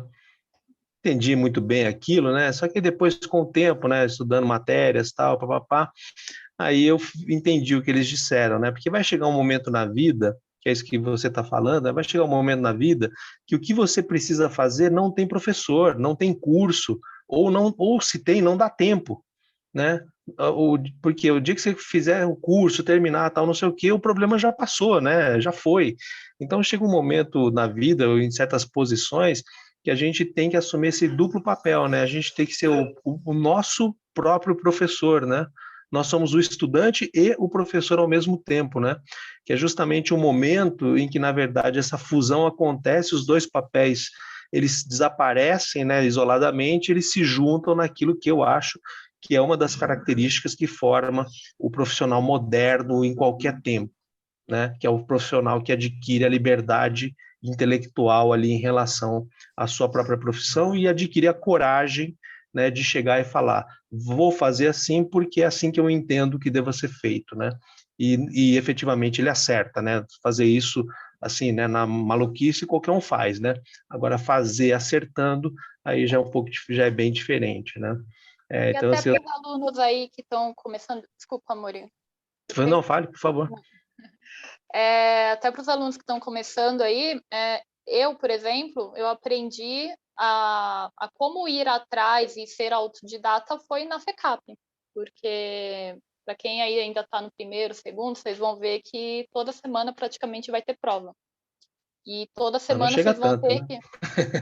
na minha época era, toda semana. Se não era prova, era trabalho. Mas isso é uma coisa boa, porque antes eu não tinha um planejamento de estudos tão bom quanto eu tinha depois que eu desenvolvi nessa habilidade na FECAP. Então, assim, você vai tendo que ir atrás das matérias de livros, vai tendo, às vezes você não entendeu um assunto, você não tem o professor ali para perguntar na hora, você tem que dar um Google, pesquisar na internet, e isso me desenvolveu também como profissional, né? Então, hoje eu estou numa área que, como eu disse, eu respondo perguntas e nem sempre eu tenho as respostas em mãos, às vezes eu tenho que ir atrás de um código, de um conceito novo, e muitos profissionais hoje eles esperam a resposta na mesa, né? Então, você sendo alguém que sabe ir atrás mesmo, não sabendo num primeiro momento, isso te destaca muito no mercado de trabalho. Eu concordo plenamente. Concordo plenamente. Que é assim aquela pergunta, né? Surge um problema. Você tem duas possibilidades de resposta. Eu não sei, mas vou fazer, ou eu não sei e por isso desistirei antes de tentar, né? Isso é um divisor de águas assim tremendo, né? Porque ensinar isso para alguém é aquilo, né? Eu acho que está dentro dela, né? Está no espírito dela, né? Não sei exatamente o que seria isso, explicar concretamente, né? Mas essa coisa, né? De se chegar, tá bom, é isso, tá bom, vamos lá, né? Vamos dar um jeito, né? Não sei se vai resolver tudo de uma vez, rápido, fácil, não sei, mas a pessoa pelo menos vai, né? Não é essa que simplesmente, né, deu um barulho, ela se esconde debaixo da cama, né? Então, realmente, isso é muito diferente e é uma qualidade, né, que assim, como outras, né? Como é que você ensina isso para uma pessoa, né? A pessoa tem que querer, eu acho que fundamentalmente a pessoa tem que querer, né? Chegar, enfrentar. Pai, uma vez ou outra a gente quebra a cara, não tem jeito, né? Faz parte da vida, mas quem não erra, né? É muito legal você dizer isso. E você, Marcos Paulo, o que você acha que tem de novo aí, né? Que as pessoas deviam se antenar, tal? O que está mudando na profissão? Bom, eu vejo da seguinte forma, eu acho que, em primeiro lugar, assim, eu desfruto muito da profissão, eu acho que uma coisa muito boa da nossa profissão é a capacidade de, como você falou, você poder atuar em diferentes áreas, você tem um leque enorme, você cansou um pouco de finanças, você pode trabalhar com outra coisa, existe uma área acadêmica, por exemplo, dentro de economia muito forte, então, né, o meu recado aqui para todos os alunos seria um pouco nessa linha também de você saber aprender, né? O economista ele tem sempre algo novo para saber, seja relacionado a um conhecimento mesmo econômico, a um modelo novo, ou alguém que ganhou um prêmio Nobel em economia, por exemplo, e que o assunto está em alta, né? Você tinha, por exemplo, o assunto de economia comportamental que vinha tão em alta, e que ainda segue em alta, né? E mesmo nessa parte de finanças comportamentais, enfim, Então, que os alunos desfrutem disso, porque no final isso vai ser importante. E tudo isso que a gente está falando, de alguma forma, pode soar um pouco, né, pesado em termos de, né, tem uma série de coisas para aprender, tem uma série de certificações em que eu posso escolher para onde eu vou, mas tudo isso no final é bastante divertido, porque te possibilita lidar com outros economistas que são especialistas em diferentes áreas, pessoas que sabem se portar de uma forma muito legal, pessoas que são agradáveis. Então, acho que em termos assim, não só de economia, mas assim, em termos de vida mesmo, até de vida acadêmica, de observar, né? Eu observava muitos professores quando eu estava no curso, e de você perceber como que é possível se satisfazer em termos profissionais dentro da área de economia. E acho que a grande chave mesmo é essa, as pessoas, os alunos de alguma forma, e aqui me considero um aluno também nesse sentido, conseguirem ter essa fome, né? Tudo isso que você estava falando era fome, era vontade, era curiosidade. O meu colega falava há pouco, né? Eu sou uma pessoa bastante curiosa, eu tenho bastante interesse. Então, que os alunos não tenham a preocupação ou receio de, opa, eu não consigo, isso aqui talvez é muito difícil para mim. Não, é super fácil. Assim, se eu fiz, todo mundo com certeza consegue e acaba sendo uma área em que ela está assim, oxigenando o tempo todo, acaba tendo coisa nova o tempo todo. Hoje com essa interface com a ciência de dados, com a computação, né, Exato. uma fronteira se abrindo, né, imensa. Sim, sim. Quem diria, por exemplo, 10 anos atrás, quando eu estava ingressando no curso, né, você tinha outros temas que estavam latentes, que estavam importantes, mas Sim, e que as as pessoas coisas estavam mudam. olhando de uma outra forma, e daqui 10 anos com Exato. certeza vai ser um pouco diferente, Serão, então é uma área que está sempre girando, assim, muito legal mesmo. né? O Diego estava falando que ele é velho, mas ele não usa. Você chegou a usar o disquetão, Diego? Eu usei computador com disquetão, cara. Usei também. Disquetão, 700K, né, que cabia naquilo, mas 700K, você imagina isso, né? Não era um nada. Uma foto hoje, né? Dependendo da foto, nem a foto, né? E a gente carregava 1000 coisas ali dentro, era sensacional. E aí o Marcos Paulo falou de uma coisa, né, que eu acho, por exemplo, tem uma pessoa ligada à economia, né, ele não é economista, mas ele fez algo muito relevante para pesquisa não só em economia, né, foi para pesquisa com amostras pequenas, que eu admiro muito a humildade dele, né? E a forma como ele fez isso, né?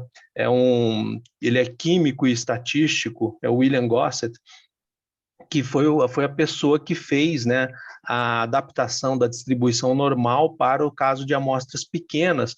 E na época ele trabalhava na cervejaria Guinness, e aí foi trabalhar com o Pearson ali não sei, não me lembro qual das universidades de Londres, né? Mas o Pearson estava interessado em amostras grandes, questões de convergência e tal, e o William Gossett ele fez pesquisas com amostra pequena. E quando ele foi publicar, né, que ele fazia estudos lá para Guinness, né, sobre fermentação com bactérias, né, isso que ele estudava, e aí ele resolveu fazer um estudo mais teórico, né, que foi a apresentação da distribuição T, né, e se vocês se recordam, ele assinou como T de student, né, ele assinou como o estudante, né, então acho que isso revela uma coisa muito importante, né, uma hora que, assim, uma das coisas que mais me dão prazer na minha profissão foi que eu nunca deixei de ser estudante. Eu me tornei professor, né, coordenador, outras coisas, fiz outras coisas na vida, mas aquela que eu sou há mais tempo é estudante de economia, e certamente é a que eu farei durante mais tempo de tudo isso. E agora eu pergunto, e aí, por exemplo, estudar economia, né, e estudar em alto nível, né, que é o que nós pretendemos fazer aqui na FECAP, você não precisa deixar de gostar das outras coisas da vida, né, de música, ou, sabe, se divertir, né? Ou, por exemplo, Diego, você acha que para estudar economia bem precisa deixar de gostar de futebol? Jamais. Jamais, né? Jamais. E umas coisas que eu me lembro era do você indo nas aulas lá, né, com a sua camisa do Corinthians, né? Então, então não precisa deixar de gostar das coisas boas, né? Você só isso. adquiriu outras habilidades, né? Com certeza. E o que você acha aí de futuro da profissão? O que está mudando? Do que você já viu e está vendo? Eu concordo. Eu acho que na minha época de estudante, tinha um lado que era mais fácil, né? Volto a dizer que não tinha YouTube, não tinha essas coisas, então tinha que correr atrás mais de livros, né? Então, sei lá, ter inglês na minha época era muito mais competitivo do que é hoje, né? Hoje já é mais é o básico do básico. Na minha época, quando eu comecei a estudar Python há 7 anos atrás, né, mal tinha canal no YouTube, mal tinha livro em português, né? Hoje eu já vejo que tem diversas canais no YouTube, inclusive quando eu vou me reciclar, eu vou no YouTube e eu encontro. Então, hoje tem essa facilidade, mas a pressão em cima do jovem também está muito maior, né? Então, eu acho que eu concordo 100% com o que a Nádia falou, essa vontade de querer sempre aprender, querer sempre se atualizar, eu vejo isso como um grande diferencial. E quando eu olho minha equipe, né, meus analistas, eu vejo que os que se destacam não é o que tem o doutorado, o mestrado super técnico, muito inteligente. Não, é aquele que é o que você falou. Cara, tem um problema. Vem aqui e eu resolvo. Como? Não sei, mas eu vou resolver. Então, na hora ali, quando a gente vai, eu ainda mais que faço gestão de pessoas, né, mais de 6 analistas, quando eu vou começar a pesar as coisas, a primeira coisa que aparece é isso, cara. Quem não me deixou na mão, né? Eu precisava ali resolver um problema para ontem, não tinha problema, quem foi o que ajudou ali na hora infelizmente, né? Ou felizmente, cada um tem seu perfil, mas tem bastante pessoas que o senhor falou, não sei e vamos deixar na mão de Deus e tá tudo certo. E tem os que não sei, mas eu vou descobrir, e se eu não descobrir, a gente chora junto, né? Então, esse perfil... Porque, ó, sabe por que eu acho que esse perfil ele é extremamente importante? Pelo seguinte, não sei se você já pensou nesses termos, mas é como eu vejo, né? Quando você é um profissional, o que muito se espera de um profissional é que ele resolva problemas. Não só os problemas corriqueiros, mas problemas desafiadores e problemas até que nem existiam antes, mas que ele dê solução, né? E aí você pode, e aí, claro, aquilo que é corriqueiro é rotina, né? Você vai fazendo, que aquilo que é meio raro, aí você já demanda um pouco mais de iniciativa, e quanto mais raro for, né, mais iniciativa. Eu comparo muito com a pessoa ter uma atitude empreendedora perante a vida. Né? Que aí no nosso caso do profissional, o que é ser empreendedor? Né? Não é construir o imóvel, não é construir isso ou aquilo, é você ir atrás de resolver aquilo que esperam que você faça.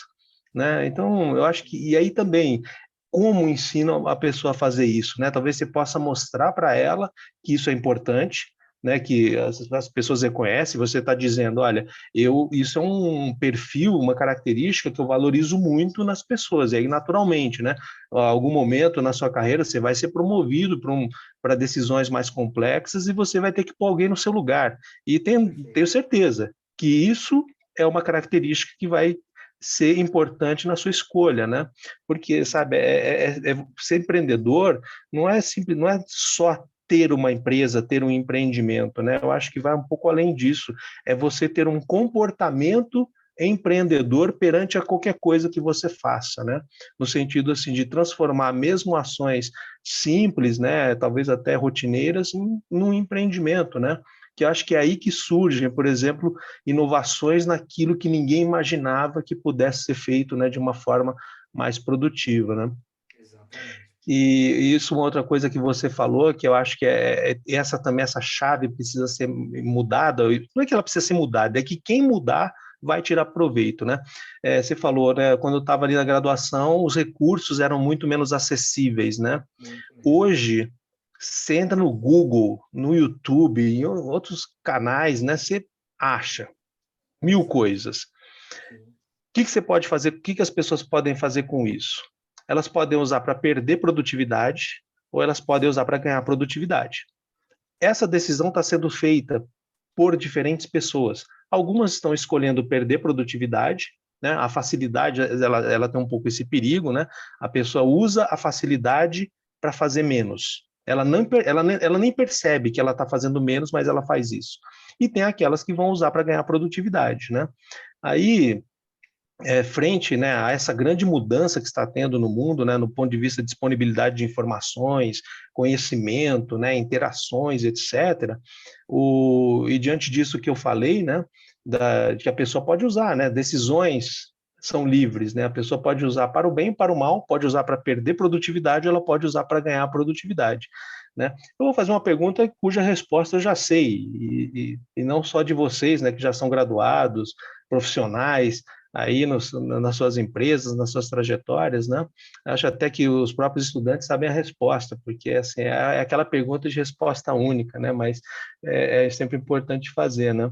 Se vocês fossem contratar alguém, vocês tivessem na sua frente 2 candidatos, um deles você percebe claramente que é esse que usa a facilidade para perder rendimento, e o outro é o que usa para fazer chover.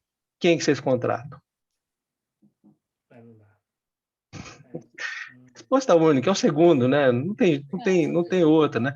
Então, eu acho que assim, hoje na nossa profissão, a gente está tendo uma mudança vinda pela tecnologia da informação que está nos dando uma capacidade de raciocinar sobre as coisas e nos poupar de trabalhos, né? Como, por exemplo, ter que fazer as contas à mão, por exemplo, né?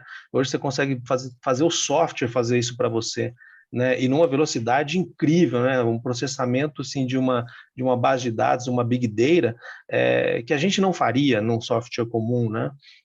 Então, por exemplo, eu não sei se os estudantes conhecem isso, né, mas uma coisa que eu aprendi lendo a respeito é que hoje tem, né, essa configuração, a SQL, né, a SQL, que justamente permite a gente separar uma base de dados, guardar uma parte dela num lugar, uma parte em outro e distribuir isso pela nuvem e depois juntar, como se fosse um quebra-cabeça, né? E a hora que você junta, ela funciona. Né? E tem que fazer isso justamente por quê? Porque a base de dados inteira, ela não cabe num HD, né? Por isso que ela tem que ser fatiada, né? E aí surgiram uma série de inovações da engenharia, né, da computação ali de dados, que criou um mundo de facilidades para nós profissionais de economia, né? Termos dados, poder tomar decisões, né? Só que aí, como eu disse a vocês, né, é aquilo que também é uma característica, né, cultural, acho que tem qualquer população, né, na brasileira não é diferente, é isso, né? As mudanças vêm, elas acontecem e as pessoas vão fazer alguma coisa com isso, né? A minha sensação é que a escolha sábia e inteligente é use para ganhar produtividade, né? Porque é isso que acho que as empresas estão querendo, dos profissionais. Economia, acho que não é uma exceção a isso, e com o seguinte benefício, né? Uma área de expansão, né? Eu vejo o mercado financeiro com muitas ofertas, né? E eu acho que quem aproveitar bem essa onda é que vai conseguir, né? Assim como vocês fizeram e estão fazendo, né? Ter trajetórias profissionais bastante promissoras e interessantes. Acho que a minha sensação é essa, né? Que pelo que eu conversei com vocês, eu acho que não estou errado, né? Não sei se estou completamente certo, mas estou ter certeza que eu não estou errado. Concordo plenamente. Teve até uma pergunta aqui que o Vinícius fez que eu acho muito interessante. Se eu tiver um minutinho só para responder, Sim, pode falar. a diferença entre engenheiro e economista, né? Eu só lido com engenheiro na raiz, então, na Compass agora, a maioria das pessoas são engenheiras. Eu vejo que o grande diferencial do economista é ter essa visão macro. Né? O engenheiro é aquela visão cálculo, racional. Cara, vamos fazer isso aqui. Não dá porque 1 mais 1 é 2 e ponto final. O economista não. O economista já tem uma visão macro. Cara, você vê uma visão como um todo. Então, isso é o... Eu acho que até eu entrei na Raizen tem 6 anos atrás. Tinha muito pouco economista. Hoje eu vejo que tem muito mais. Claro que não foi só eu que ajudei, né? Mas o time de inteligência ali também, né, da Raizen, que é um time muito formado em economia, deram essa visão mais macro, né? Então, acho que o economista em relação ao engenheiro, eu particularmente eu gosto muito da FECAP, porque a FECAP é uma graduação de economia muito focada em cálculo, né? Então, isso foi uma das coisas que eu escolhi a FECAP quando eu resolvi fazer minha graduação de economia, mas quando eu faço o comparativo na minha mente, eu tenho alguns analistas que se formaram em engenharia, inclusive, eu vejo o quão racional eles são muito visão número, né? Então é só número. Cara, não é. Você tem que olhar além do número. Eu sempre falo isso para eles. Olha além do número. Não é só esse resultado aí que que vai resolver o nosso problema. O que a gente vai fazer com isso? Né? Então, eu vejo que o engenheiro ele tem uma dificuldade um pouco maior do que o economista. O economista ele ia ter uma visão mais ampla, né? Ele consegue ter uma visão macro. Né? Tanto que a gente tem as aulas de macroeconomia e micro. Quando eu lembro das aulas de micro e macro, o tamanho da diferença que era ter aquela visão macro, né? Global. Então, isso eu vejo quando eu vejo alguns analistas que eu tenho coordenador engenheiro, eu tenho um coordenador que é economista, analistas também, eu vejo que a diferença, né, entre eles. Então, eu acho que o que eu posso dizer em relação a isso é nítida essa diferença, né, de visão macro e visão um pouco mais racional e técnica. Ok. Eu concordo plenamente. Porque é isso que é o benefício daquela palavra que nos caracteriza, né? Se você perguntar para uma pessoa, diga uma palavra que caracteriza o economista, qual é, Diego? Depende, sempre. É o depende, velho. É o depende. Tá no sangue, entendeu? Tá É no isso. sangue. É o que nos faz, né? Tal coisa, depende. A gente trabalha com intervalo de confiança, né? A gente não trabalha com estimativa pontual, né? Então a coisa tem que ter, mas é bem isso que você falou, né? Eu acho que todo número tem que ter digamos, uma explicação, uma história, né? Consistente e, sobretudo, condizente com a realidade, e também qualquer argumentação, qualquer história precisa ter algum embasamento, né, ou numérico, ou pelo menos de fatos, né, mas tem que ter esse vínculo, né, entre as duas coisas, porque senão vira, assim, né, um exercício de conta ou um exercício de raciocínio puramente hipotético, né, e nós não estamos tratando disso, né, nós estamos tratando de algo extremamente importante, que é por isso que eu acho que a profissão de economistas é uma das, assim, que certamente não termina nunca, que é a gente lida da vida material das pessoas, né? E do futuro. Né? Então, isso aí certamente sempre vai ter algo a ser feito, né? Vai mudar o jeito, como a gente faz, né? Mas eu acho que é isso que exige de quem faz economia esse dinamismo, né? De não parar no tempo, né? Se atualizar sempre, porque o mundo muda, né? E mudando o mundo, a gente tem que mudar também. Os problemas mudam, né? O que se tem que pensar, tem que fazer, vai mudando, né? Então, acho que isso é a grande coisa do economista. Pergunto aí aos estudantes, né? Vocês têm mais alguma pergunta que vocês queiram fazer?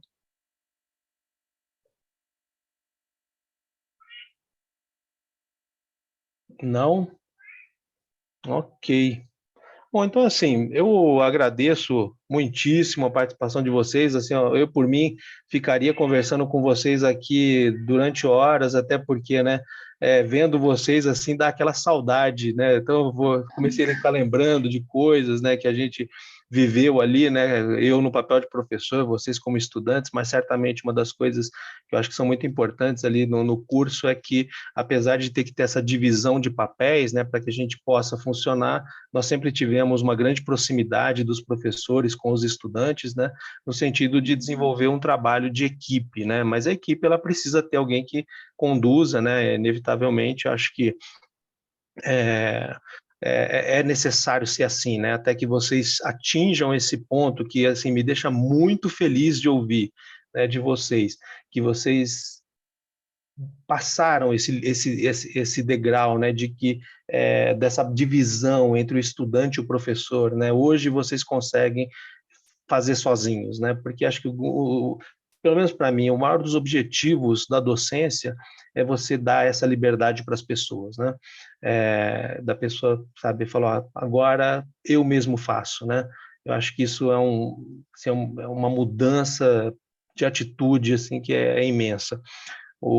Então, assim, fico muito feliz de ouvir vocês, né? O Diego já se formou há um pouco mais tempo, depois o Marcos Paulo, a Nádia um pouco mais recentemente, mas o importante é que você vê, conversando com vocês, eu estou vendo basicamente muito em comum entre todos vocês, que é o que a gente sempre deseja, né? E como eu falei, aí dá saudade, né, de vê-los, espero que futuramente nós possamos estar ali num evento presencial na FECAP, né? Então, desde já vou fazer o convite aos três.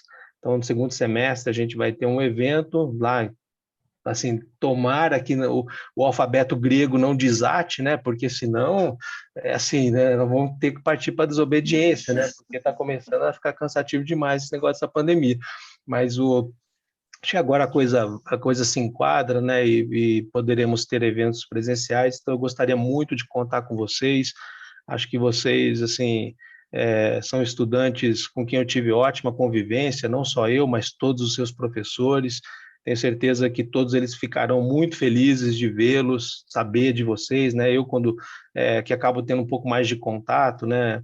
Então, às vezes eu conto para outro professor e eles todos ficam sempre muito felizes de saber de vocês e dos seus colegas, né? Então, agradeço muitíssimo a disponibilidade de vocês, aí ficaram 2 horas aqui conversando, né? Respondendo, e saibam que vocês são não somente muito bem-vindos na FECAP, no curso de Economia, mas vocês estão muito queridos por todos nós. Então, meus profundos agradecimentos a todos vocês. Obrigado, Moi. Obrigada, Mori. Obrigado, pessoal, pelas perguntas. A gente aprende com vocês também, com certeza. Desejo a todos os alunos e também aos professores, claro, perseverança nesse momento de coronavírus, momento difícil, mas muito legal ter contato também com os alunos, ver a galera com vontade, enfim, desfrutem mesmo, que com certeza vocês vão lá na frente colher bons frutos aí, seja do curso, seja da profissão, enfim, todos os sentidos, tá bom? Obrigadão. Também queria agradecer aí de novo, Mori, obrigada pelo convite, obrigada aí, Diego, Marcos, pelas trocas e compartilhamento aí da profissão, obrigada a todos os alunos que estão aqui presentes, estou vendo muitas mensagens aqui de agradecimento, muito legal, e também me coloco à disposição se quiserem adicionar no LinkedIn, tiver mais dúvidas, quiserem vir conversar sobre a profissão. Já estive no lugar de vocês, eu sei como o mundo é meio incerto um pouquinho, então, estou super à disposição, tá bom? Obrigada. É isso, também